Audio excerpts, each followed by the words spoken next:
विधि हरिहर कवि कोविद वाणी, कहत साधु महिमा सकुचानी, सोमोसन कही जात न कैसे, साग बणिक मणि गुणगण जैसे। साग भाजी बेचने वाला हीरे जवाहरात की कीमत क्या पहचाने। वस्तुतः ये संसार के भटियारे, इन्होंने संतों की वाणियों की दुर्दशा कर दी। अभी एक शोध परक मलुकदास जी के साहित्य के संबंध में इलाहाबाद से प्रकाशित एक लेख पढ़ रहे थे। मुरैना में गए थे तो बहुत प्राचीन प्रति प्राप्त हुई, उसकी फोटो सेट करा के लाए, उसको देख रहे थे। तो शोधकर्ता ने तमाम विदेशी शोधकार और कहां के सबके नाम को लेकर यही प्रमाणित किया है कि वे ऐसे थे, जो बात हम कह गए हैं यही बातों को प्रमाणित किया। लेकिन अब वे महाशय तो हम समझते हैं शायद उनको पधारे हुए 40-50 वर्ष हो गया होगा, अन्यथा उनसे पूछा जाता कि दीनबंधु दीनानाथ मेरी ओर हेरिए। मलुक जी कह रहे हैं, हे दीनबंधु दीनानाथ मेरी तरफ देखिए, रुपया नहीं, पैसा नहीं, गांठ के लिए ये नहीं वो नहीं, बस ऐसो कोई साहु नहीं जाकी ओर देखिए, बस आप ही हमारे सर्वस्व। ये किस भावना से ओतप्रोत होकर के उन्होंने कहा,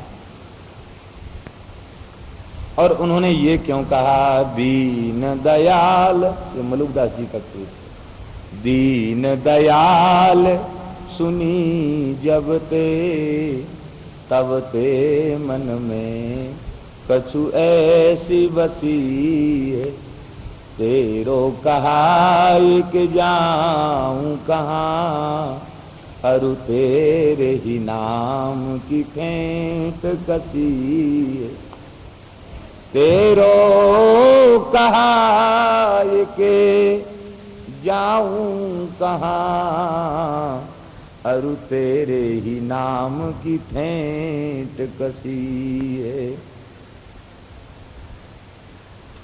तेरो ही आसरो एक मलूक को, तेरे समान न दूजो जसी है, ए हो मुरारी पुकार कहूँ, या मैं मेरी हंसी नाए तेरी हंसी है। अब बताओ, ऐसे उद्गार प्रकट करने वाला महापुरुष, उसको कह दिया वे रामकृष्ण को नहीं मानते थे, वे अवतार को नहीं मानते थे, वे मूर्ति को नहीं मानते थे। क्यों कह दिया? वे प्रमाण देते हैं, बोले उनके पदों में अज अव्यक्त निर्गुण निराकार ये शब्द आए हैं, इससे हमारे इस भाव की पुष्टि हुई। यही नहीं जानते अज माने क्या होता है, अव्यक्त माने क्या होता है, निर्गुण माने क्या होता है, सगुण माने क्या होता है। इसलिए संतों की वाणियों के संबंध में वस्तुतः एक नई जो शास्त्रीय परंपरा है उसके अनुसार कुछ कहने सुनने की लिखने की बहुत बड़ी जरूरत है।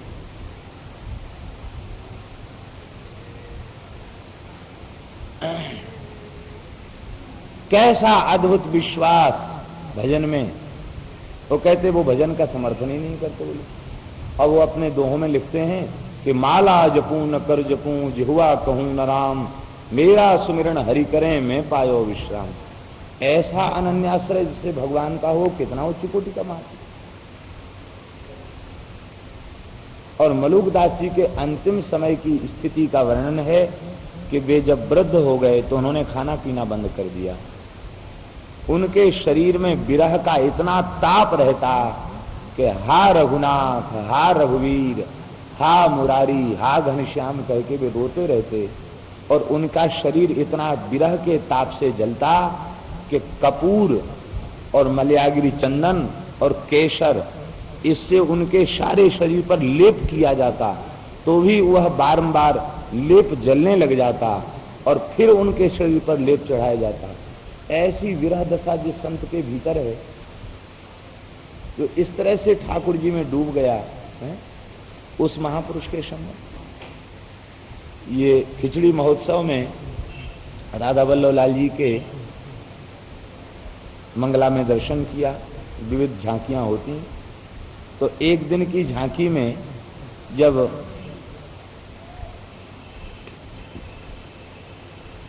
गोपीश्वर रूप की झांकी होती है, राधा वल्लभ लाल जी की गोपीश्वर स्वरूप में, शिव जी के रूप में उनकी झांकी होती है, त्रिलोचना सखी के रूप में, बड़ा अद्भुत राधा वल्लभ लाल जी की झांकी होती है।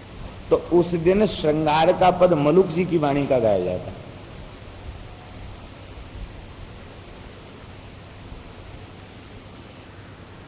जोग वेश का वर्णन मलुकदास जी ने किया। जहां वृंदावन के रसिकों ने उनकी अपनी सेवा में उनकी वाणियों का, उनके पदों का आदर किया, वहां लोगों ने ये कहना चालू कर दिया कबीर जी के संबंध में। और वे शोधकार ये भी लिखते हैं कि मलुकदास की परंपरा में राम तारक मंत्र दिया जाता है, लेकिन वे दशरथ नंदन राम नहीं है। ले साहब,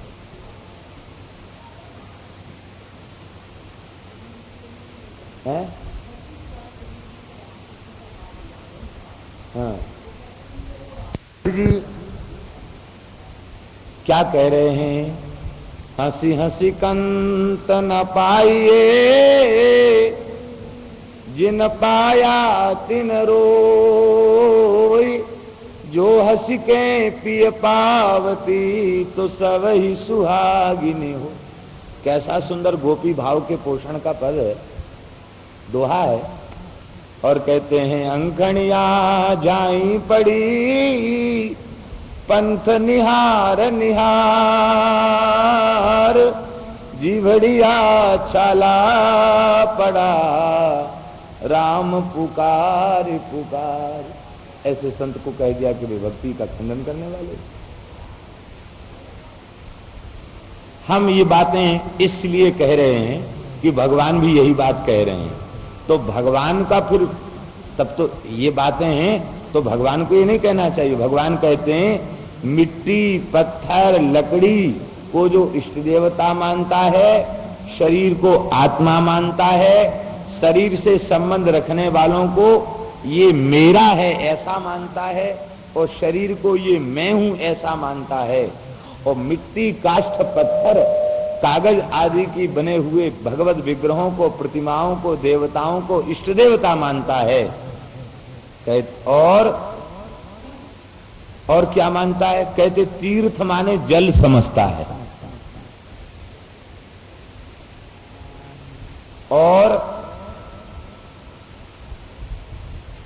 और क्या समझता है? कहते महापुरुषों को महापुरुष नहीं मानता, वो समझता है हम जैसे ही हैं। संतों को सामान्य मनुष्य समझता है। कहते ऐसा जो व्यक्ति है स एव गोखरा, वो मनुष्य होते हुए भी क्या है? कहते गो माने पशु है, और पशु में भी कौन है? कहते खरा गधा है, उसे मनुष्य कहलाने का अधिकार नहीं। एक गधे के तुल्य है वो मनुष्य। तो क्या भगवान चित्रपट का, मूर्ति पूजा का, राधा कुंड, कृष्ण कुंड का, गंगा, यमुना, सरस्वती, सरयू का विरोध कर रहे हैं? नहीं, भगवान के तात्पर्य को समझो। भगवान कह रहे हैं कि जो भगवान इष्ट देवता को पत्थर, मिट्टी या कंक्रीट या लोहा, पीतल, धातु मानता है, वो वस्तुतः जड़ है। वो कागज थोड़े ही हैं, वो चित्र नहीं है, वे काष्ठ विग्रह नहीं है, वे लौह विग्रह नहीं है, वे रत्न विग्रह नहीं है। ये तो साक्षात श्री ठाकुर जी। अरे वाह, कितनी बढ़िया काले पत्थर की मूर्ति है, कितना बढ़िया सफेद पत्थर है, और कितना बढ़िया सोने की मूर्ति है। ये भगवान के सामने जाकर जो मनुष्य कहता है, इसका मतलब वो खरा गधे के तुल्य है, पशु है। ऐसे ही गंगा यमुना में जाकर कहता वाह क्या देखो अच्छा पानी बह रहा है, वो भी गधा है। यमुना में जाकर के दर्शन करते आहा श्री कृष्ण का प्रेम प्रवाहित हो रहा है, प्रिया प्रीतम का भावोच्छलन हुआ, प्रेम का उच्छलन हुआ, और वही रसधारा श्री यमुना बन करके प्रवाहित हो रहा है। ऐसा मानकर यमुना का स्नान करे। ये गंगा जी साक्षात भगवान का चरणामृत हैं, इनको भगवान शंकर ने जटाओं में धारण किया है। ऐसा मानकर गंगा में अवगाहन करे। अवगाहन की बात छोड़ दो, ऐसी भावना से ओतप्रोत होकर गंगा का केवल नाम ले ले मुक्त हो जाए। संतों को मनुष्य मान लेते हैं। ये महापुरुष मानवाकार में हैं, मानव नहीं। ये भगवान के भी आदरणीय हैं। आज हमें जो कुछ ईश्वर के संबंध में जानकारी मिली, भले ही प्राप्ति अपरोक्ष न भई हो, लेकिन इसके बाद भी इतनी अध्यात्म के प्रति रुचि जगाने वाला कौन है? नाम के प्रति, कथा के प्रति, सत्संग के प्रति, ठाकुर जी के दर्शन के प्रति रुचि किसने जगाई? ये रुचि जगाने वाले ये महापुरुष हैं। इन महापुरुषों का सत्संग, वरदहस्त और कृपा न होती तो क्या हम ठाकुर जी के संबंध में कुछ भी जान सकते थे क्या? ठाकुर जी साक्षात सामने आ जाएं और सत्संग जीव को प्राप्त न हो तो भगवान सामने खड़े हों तो भी नहीं पहचान पाएगा कि ये भगवान। इसलिए हे भगवान, वस्तुतः मेरे स्वरूप का, जगत के यथार्थ स्वरूप का, माया के स्वरूप का और जीवात्मा के स्वरूप का, इन समस्त स्वरूपों का यथार्थ बोध कराने वाले आप संत हैं। इसलिए वस्तुतः तीर्थों के भी तीर्थ आप हैं, इष्ट के भी इष्ट आप हैं, मूर्ति की भी मूर्ति आप हैं। इसलिए आप सब संतों को हमारा नमस्कार है। भगवान की बात सुनकर के महात्मा गदगद हो गए, उनके नेत्रों से अश्रुपात होने लग गया। बोले बस महाराज, ज्यादा धार पर मत चढ़ाइए। आप मीठी मीठी बात बना करके हमारी महिमा को बढ़ाए चले जा रहे हैं। हम तो जीव हैं, आपके दास हैं, हमारी महिमा कहाँ है? ये महिमा तो आपके स्मरण की है। हे भगवान, आप ऐसी बात ना करें, हम तो माया मोहित प्राणी हैं। यन्मायया तत्त्वविदुत्तमा वयं विमोहिता विश्वसृजाम अधीश्वराः यदीशितव्यायति गूढ़ ईहया अहो विचित्रम भगवद विचेष्टितम। वे सब महात्मा कहने लगे कि आपकी माया, प्रजापतियों के अधीश्वर मरीचि आदि बड़े बड़े तत्वज्ञानी ऋषि भी आपकी माया से मोहित हो जाते हैं। आप ईश्वर होते हुए भी मनुष्यों को संतों के आदर के महान आदर्श को बताने के लिए आप कृपा पुरुषोत्तम, लीला पुरुषोत्तम होते हुए भी हम संतों की कैसी स्तुति कर रहे हैं? कहते हे भगवान, आप अपने को छिपाए हुए हैं। अहो विचित्रम भगवद विचेष्टितम। हे भगवान, आपकी विचित्र लीला को नमस्कार है। वेद आपकी स्तुति करता है और आप हमारी स्तुति कर रहे हैं। ये सब आपका नाटक है, आपकी लीला है, आपको नमस्कार है। ये देखो, यहाँ संतों के कहने का भाव ये है कि नाथ, आपके अनुग्रह से अभिमान का पूर्णतया क्षय हो चुका है। अब आपके अभिमान जनक बातों को जागृत करने के बाद भी अब अभिमान की जागृति नहीं होगी, क्योंकि अब हम समझ चुके हैं हम आपके हैं और आप मेरे हैं। इस भाव के आते ही समस्त प्रकार के अभिमान से मुक्ति मिल जाती है। भगवान, आज हमारा जन्म सफल हो गया, हमारी तपस्या सफल हो गई, जो आज आपका साक्षात हमें दर्शन प्राप्त हुआ। ऐसा कह करके वे महात्मा भगवान को नमस्कार करने लगे। वसुदेव जी ने कहा कि हे महात्मा, वो बड़े सौभाग्य की बात है, आप हमें प्राप्त भये हैं, तो आप ऐसी कृपा कीजिए कि हमारा कल्याण कैसे हो, ये बताइए। हम कल्याण की बात पूछना चाहते हैं, क्योंकि कर्मणा कर्म निर्हारो यथा स्यान्नस्तदुच्यताम। कर्म के द्वारा कर्म का क्षय कैसे हो, आप बताइए। ये कर्म के द्वारा तो जीव का कल्याण संभव नहीं है, ऐसा उपनिषद का सिद्धांत है। फिर एक कर्म से बचना भी कठिन है। कर्म करते हुए कैसे कर्म से मुक्ति हो और संस्कृति के चक्र से जीव कैसे छूटे, उसका परम कल्याण कैसे हो। यह सुनते ही महात्मा एक दूसरे की ओर देखकर मुस्कुराने लगे। वो कहने लगे, देख लो, साक्षात परब्रह्म परमात्मा जिनके घर में बेटा बन के आ गया, वो कह रहे हैं हमारा कल्याण कैसे हो। हम लोग कह रहे हैं कि हमारे सारे जीवन की तपस्या आपका दर्शन करने से सफल हो गई और हमारा परम कल्याण हो गया। एक बार दर्शन से हम प्रसन्न होकर कह रहे हैं। और जिन्होंने परमात्मा को गोद में खिलाया, दिन रात इनके साथ क्रीड़ा कर रहे हैं, वे कह रहे हैं कि हमारा कल्याण कैसे हो। धन्य है भगवान आपकी माया है। कैसी कैसी विचित्र बातें उत्पन्न हो जाती हैं। नारद जी ने कहा देखो बिल्कुल ठीक कहते हैं। सन्निकर्षो हि मर्त्यानाम अनादरण कारणम गांगम हित्वा यथान्यांभस्तत्रत्यो याति शुद्धये। नारद जी बोले बिल्कुल ठीक है वसुदेव जी। वसुदेव जी ने कहा क्या ठीक है? बोले बस यही ठीक है कि अत्यधिक सन्निकर्ष, सन्निकर्ष माने सामीप्यता, अत्यंत जो सामीप्यता है वही अनादर का कारण है। जो चीज ज्यादा सुलभ हो जाती है उसके प्रति फिर आदर भाव नहीं रह जाता, अनादर का भाव होता। यहां ब्रजवासियों को संत खूब सुलभ हैं। वो तो पैदा होने से मरते तक साधु ही साधुओं को देखते हैं और साधुओं से ही काम पड़ता है। तो वे बाहर की यात्री को भले ही कम ठगें, लेकिन साधु दुकान पर पहुंच जाए तो वे तुरंत ठग लेते हैं। क्यों ठग लेते हैं? उनसे कहो महाराज ये महात्मा हैं, बेचारे कैसे निष्किंचन साधु हैं, इनको तुम धोखा क्यों दे रहे हो, उनको क्यों ठग रहे? अरे बोले वृंदावन में महात्मा को छोड़ के है और कौन? नहीं ठगेंगे तो हमारा काम कैसे चलेगा? और यही साधु वृंदावन के बाहर चले जाते हैं तो बड़े से बड़े लोग हाथ जोड़ के कहते हैं महाराज महात्मा हैं, आपसे झूठ नहीं बोल सकते, आपसे छल कपट नहीं कर सकते, आप महात्मा हैं।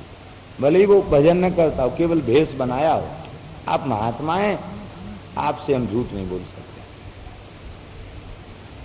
यहाँ के लोग कहते कि आप महात्मा हैं इसलिए आपसे हम झूठ बोल सकते हैं। भंडारे में एक जगह से घी मंगाया, पीपा खुल गया, देखा तो घी नहीं, केवल लेवल घी का लगा था। देखा तो घी नहीं था, वो तो ऐसा फूटे नहीं, पता नहीं क्या चीज थी। तुरंत उसके यहाँ वापस किया, उसको बुलवाया, बुला के कहा भाई साधुओं को ही ठगते हो। बोला महाराज पीपा तो हम नया कंपनी का दे देते हैं, वापिस कर देते हैं, बाकी ये है कि ये बात बार बार मत कहो कि तुम साधुओं को क्यों ठगते हो। वृंदावन में सब साधु ही साधु हैं, ठगें तो किसको ठगें? धोखे से चलाया पीपा, मेला में सब चल जाता हमारा। ऐसा क्यों? संतों के प्रति ऐसी भावना क्यों? अत्यधिक सामीप्यता संतों के अनादर का कारण बनती। इसलिए संतों की सेवा करे, गुरुजनों की सेवा करे, अत्यधिक निकट न रहे। निकट रहने से अनादर हो जाएगा, अनादर हो जाएगा तो भाव नहीं रहेगा। इसलिए कितने लोग ऐसे भी वृंदावन वास करते हैं, वे वृंदावन गए, दर्शन किया, संतों की सेवा किया, सत्संग किया और हृदय में वृंदावन को बसा के घर चले गए। खूब डट के भजन किया, भजन करके फिर प्यास जगी वृंदावन की, फिर आए, संतों का दर्शन किया, सत्संग किया, खूब लाभ लिया, फक्र बन के घूमे, फिर चले गए। वे हृदय को वृंदावन बना लेते, अपने घर को वृंदावन बना लेते हैं। क्योंकि निकट, अधिक निकट होने पर जीव का स्वभाव ऐसा है, संत और भगवान इनमें कभी कोई दोष होता नहीं, दोष का स्पर्श हो नहीं सकता। लेकिन जीव की वृत्ति ऐसी है, वो ज्यादा निकट रहेगा तो कहेगा अरे जैसे हम 2-2, 3-3 बार खाते हैं ऐसे ये भी खाते हैं, जैसे हम सोते हैं वैसे ये सोते हैं, अंतर क्या हुआ? चाहे जैसे बोलने लग जाएंगे। हमने देखा है कि जो भगत लोग ज्यादा आश्रमों में संतों के निकट पहुंचते हैं, वो थोड़े ही दिन के बाद आश्रम के निवासी साधु ब्राह्मणों को तू तड़ाक करने लग जाते हैं, तिरस्कार करने, ये उठा ले, ये फेंक दे, ये कर दे, वो कर दे।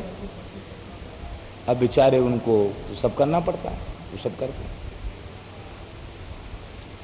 क्योंकि वे ये सोच लेते हैं कि हम यहां आकर भंडारा कर रहे हैं तो हम तो अन्नदाता हैं, तो यहां रहने वाले सब मुफ्तखोर हैं।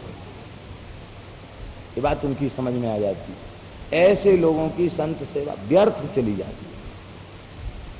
इसलिए धाम में आवे, वृंदावन में आवे तो अत्यंत दैन्य भाव भर करके, चाहे जितना संपत्तिशाली हो, दैन्य पूर्वक संतों के यहाँ जाए, दैन्य पूर्वक रहे और ये भावना रखे कि इनका शीत प्रसाद मिले, इनका चरणामृत मिले, इनकी जूठी पत्तल उठाने का अवसर मिले, इससे कल्याण होगा। रुपया खर्च करने से कल्याण नहीं होगा। रुपया तो खर्च आप अपने लड़के लड़की के ब्याह में लाखों करोड़ों रुपया खर्च कर देते हो, क्या कल्याण हो जाता है? दैन्य, दैन्य पूर्वक। वस्तुतः ठाकुर जी ने बड़ी कृपा हमारे ऊपर की है, हमें सेवा का अवसर दिया है। ठाकुर जी की वस्तु ठाकुर जी को हमने लगा दी, हमारा क्या गया। गुजरात के संत श्री संपूर्णानंद जी महाराज बड़े अच्छे संत थे। तो बढ़वाण में एक संपन्न व्यक्ति ने एक प्याऊ बनवाई और उस प्याऊ में, सुरेंद्र नगर के पास है बढ़वाण, सुरेंद्र नगर एक ही है, तो बढ़वाण में एक प्याऊ बनवाई, 5 लाख रुपए खर्च कर दिया प्याऊ बनवाने। बढ़िया प्याऊ बनवाई, बोरिंग कराई और टंकी बनवाई, उस सब में मिला के 5 लाख रुपए खर्च हुआ। वो 5 लाख रुपए की प्याऊ बनवा करके नगर पालिका को, चेयरमैन को अर्पित किया, सरकार को दान में दिया। तो एक उत्सव जैसा बनाया गया। लोगों ने कहा भाई किसी संत को बुला लो, तो संपूर्णानंद जी तपोवन में थे, उनको बुला लिया। उस समय भी मौन व्रत में थे, मौन थे, स्लेट पर लिख करके कुछ कभी बता दिया करते थे, मौन रहते थे। तो लोगों ने उनसे कहा कि भाई सेठ जी को आप चंदन लगाइए और माला पहनाइए। ये नहीं कहा कि संत आए हैं तो इनको चंदन लगाओ और माला पहनाओ। वो संपूर्णानंद जी से ही बोले कि सेठ जी ने बहुत खर्च किया है, इनको आप थोड़ा चंदन लगा दीजिए और ये पुष्पहार है, माला है, ये पहना दीजिए। वे बड़े सरल संत थे, एकदम पूर्ण विरक्त, न एक झोपड़ी बनाई न एक शिष्य बनाया। महान विद्वान और महान ब्रह्मनिष्ठ संत थे, ब्रह्मनिष्ठ थे। तो वे मुस्कुराने लगे और उन्होंने स्वीकृति दिया कि ठीक है हम चंदन लगा देंगे, हमारा क्या जाता है। अरे हम तो सब में नारायण को देखते हैं, किसी के भी माथे पे चंदन लगा दें, माला पहना दें तो उससे हमारा क्या जाता है। ये मन में सोच करके उन्होंने कहा ठीक है, इशारा कर दिया कि हाँ हम पहना देंगे। और जिस सेठ का सत्कार होना था उसको बढ़िया से कुर्सी उर्सी पर आनंद से उसको बिठाया गया था। तो वो जब उनके पास नमस्कार करने आया तो उन्होंने स्लेट पर एक वाक्य लिखा, देख ले भाई 5 रुपए की माला 5 लाख में जा रही है।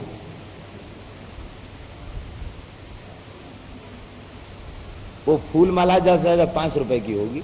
दोनों स्लेट पर लिखा, देख ले भाई 5 रुपए की माला 5 रुपए की माला 5 लाख में जा रही है, देख ले तू।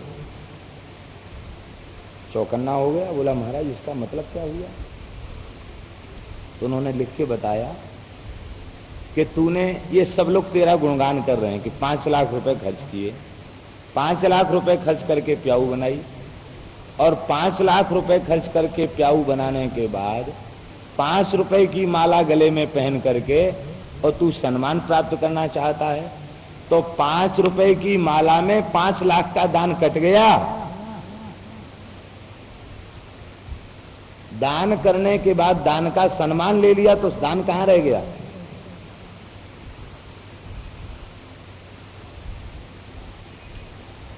अब तो वो एकदम चक्कर में आ गया और उसने कहा कि महाराज बड़े बड़े संतों के पास में गया और मेरी तो प्रवृत्ति है, लेकिन सब जगह मुझे बहुत आदर मिलता है, ऐसी खरी बात कहने वाला कोई साधु हमको अब तक नहीं मिला। उसने कहा, और कहने के बाद उसने कहा कि मेरा एक बहुत जीवन भर का एक अपराध था, वो छूट गया। मैं अब तक संतों से और लोगों से सम्मान प्राप्त करता रहा। वस्तुतः सम्मान के योग्य तो वे परमात्मा हैं जिन्होंने मुझे धन दिया, सम्मान के योग्य वे संत हैं जिन्होंने हमें सद्वृत्ति दी। अब मैं इस फूल चंदन से संत का ही आदर करता हूँ। मुझे ये माला नहीं पहननी, माला नहीं पहनी, सत्कार नहीं लिया, शॉल भी नहीं उड़ा, उसने उन वस्तुओं से संत का ही पूजन कर दिया। तो कहने का तात्पर्य ये है कि भाई हमने क्या दिया, हमारा था क्या जो हमने दिया? हमारा कुछ भी नहीं था, ये शरीर भी हमारा नहीं था, ठाकुर जी ने दिया। मनुष्य का शरीर भगवान ने दिया, शरीर से जो कुछ उपार्जित हुआ वो भगवान की कृपा से हुआ। वो ठाकुर जी श्री जी की सेवा में सौंप दिया, संतों को खिला दिया, गौ की सेवा कर दी, तो हमने क्या किया? ऐसा दैन्य जिसके हृदय में होता है वे ही वस्तुतः वह कल्याण के अधिकारी होते हैं।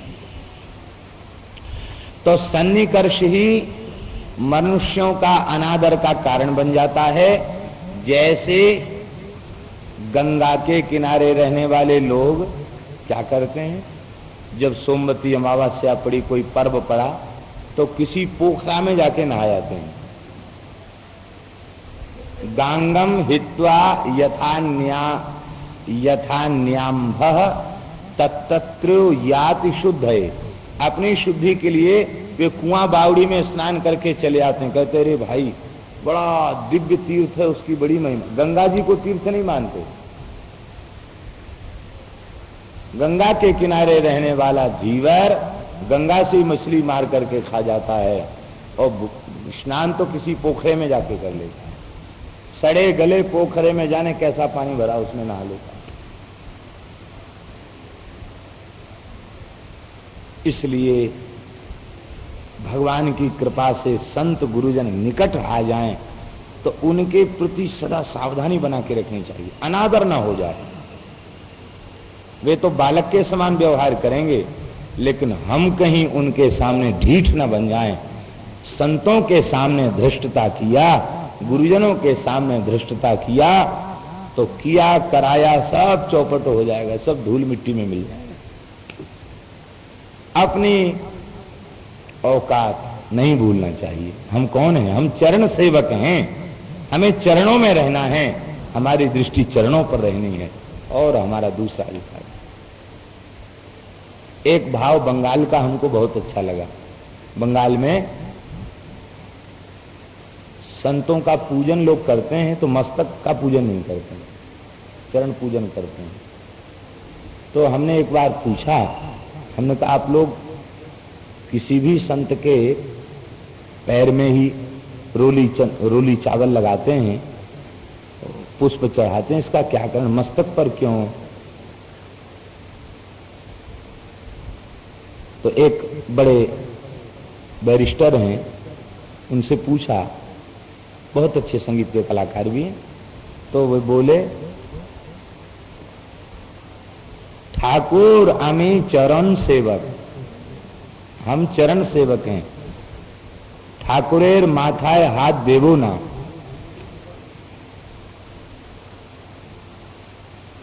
हम चरण सेवक हैं, गुरुजनों के मस्तक पर हाथ कैसे हमारा जा सकता है? चरण धोलें, चरण की पूजा कर लें, इतना हमारा अधिकार है। अपने से बड़े संत महात्मा गुरुजन, उनके मस्तक पर हाथ हम कैसे ले जा सकते हैं? बड़ा हृदय आह्लादित हो गया उनकी बात सुनकर। भाई देखो ये कितना आदर है। जिस आसन पर वे बैठते हैं उस आसन पर वृंदावन के कोई संत पहुंच जाए उनको नहीं बिठाएंगे। क्यों? ये तो हमारे द्वारा दूषित है। अलग आसन रखेंगे, साल भर में पहुंचेंगे तो वही आसन बिछेगा। संत के सामने कुर्सी पर नहीं बैठेंगे, आसन पर नहीं बैठेंगे, धरती पर बैठ जाएंगे। ये सब उनकी मर्यादाएं बड़ी अच्छी लगती हैं। तो कहने का तात्पर्य हमारा किसी क्षेत्र विशेष की प्रशंसा में नहीं है। कहने का तात्पर्य यह है कि गुरुजनों के समक्ष सदा अत्यंत विनीत विनम्र व्यवहार बनाए रखना चाहिए। चाहे जितना बड़ा हो जाए, चाहे जितना श्रेष्ठ हो जाए, गुरुजनों के चरणों में सदा समर्पित रहना चाहिए। तो अनादर नहीं करना चाहिए। देखो तो सही, भगवान इनको ज्यादा निकट से मिल गए तो अब इनको कल्याण की चिंता हो गई।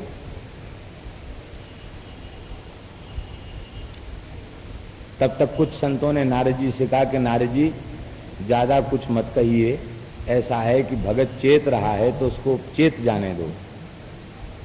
साधु लोग देखते हैं कि कोई चेत रहा है ठाकुर की सेवा करने का, कोई कुछ करना चाहता है तो बस वो उसके भाव को दबाते नहीं, उभार देते हैं। बहुत अच्छी बात है, बहुत अच्छी बात है। पुरुषोत्तम माशाअल्लाह, इससे सुंदर और क्या होगा। खूब प्रेम से कीजिए, खूब उदारता से कीजिए। अब तो ये बात सुन करके सब संतों ने कहा बसदेव जी आपके कल्याण का उपाय हमें मालूम है। कल्याण का उपाय क्या है? बोले कल्याण का उपाय यही है, कर्मणा कर्म निर्हार एष साधु निरूपितः यच्छ्रद्धया यजेद विष्णुम सर्वयज्ञेश्वरम मखैहि। कर्म करते हुए कर्म बंधन से निवृत्ति का सरलतम उपाय यही है कि श्रद्धा पूर्वक भगवान का अर्चन करे, भगवान की सेवा पूजा करे, अष्टयाम करे, भगवान से लाड़ लड़ावे। ये भगवद उपासना रूप जो कर्म है, ये कर्म बंधन से छुड़ाने वाला कर्म है।